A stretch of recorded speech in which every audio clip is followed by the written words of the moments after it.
Good morning po sa inyong lahat po. Good morning everyone. Today is Friday. Friday today.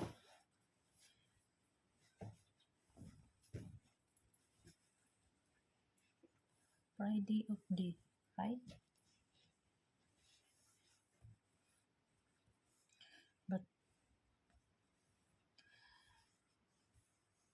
Friday of the hindi ako mag-off day. Sinong mag-day off dyan, mga kabayan?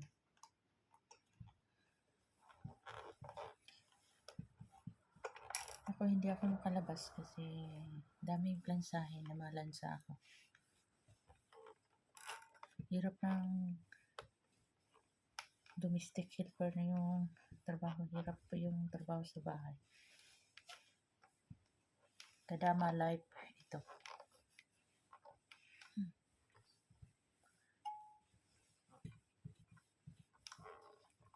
Ang hirap kasi. Kaya magtrabaho ng bahay kahit puyat sa gabi, sa umaga na malansa, naglinis, nagmap.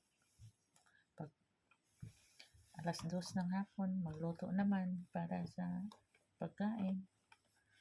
Ang hirap talaga, pero tiis-tiis lang kasi lapit ng game over. Uwian na kasi sa June. Ilang tulog na lang, 2 months na lang, 2 months and 1 week. Pagkatapos ito naman, April, May, 2 months and 1 week. See you Philippines na.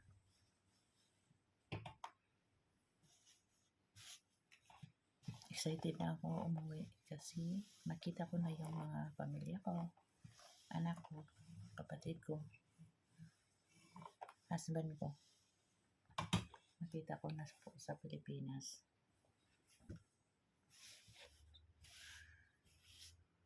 Wish ko sa pamilya ko na always healthy sila at saka sa mga apo ko.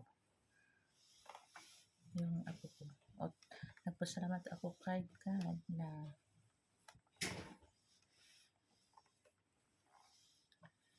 okay na. Hindi na masyadong masakit yung opera ko.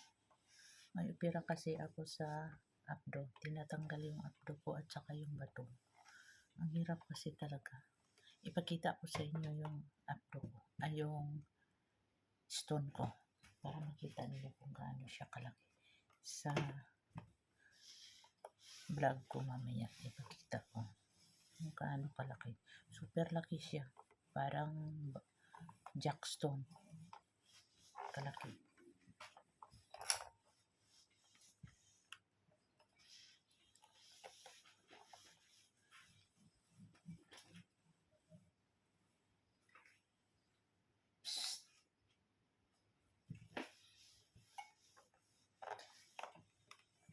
See you soon, Philippines.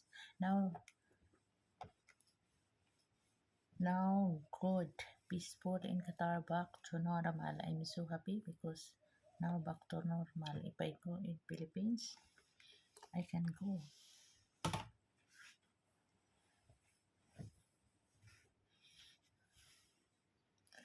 Sino bang na-stranded dyan?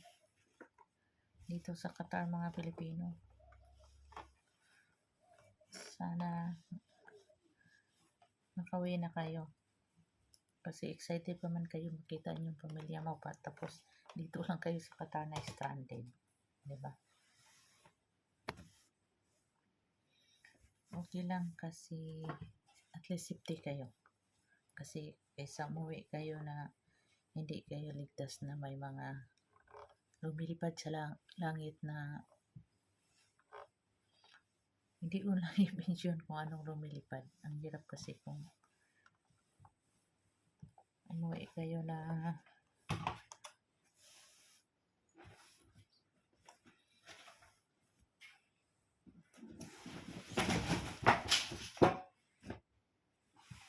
visa.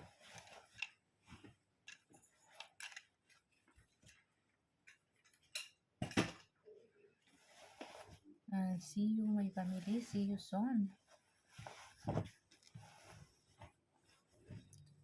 Yung mga relatives ko na tagal ko na nakikita. Siguro hindi ko nakauwi sa amin, sa lugar namin. Siguro mga almost 18 years na hindi ko nakauwi ng Mindanao.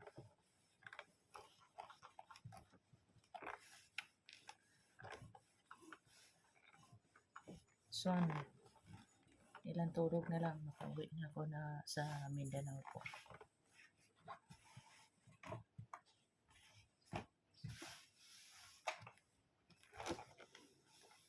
Makakain na akong daming litson.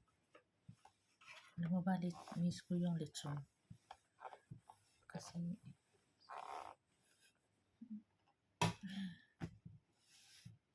thank you for watching yesterday, but only a little views, but I'm happy. Thank you so much. Thank you for watching, everyone.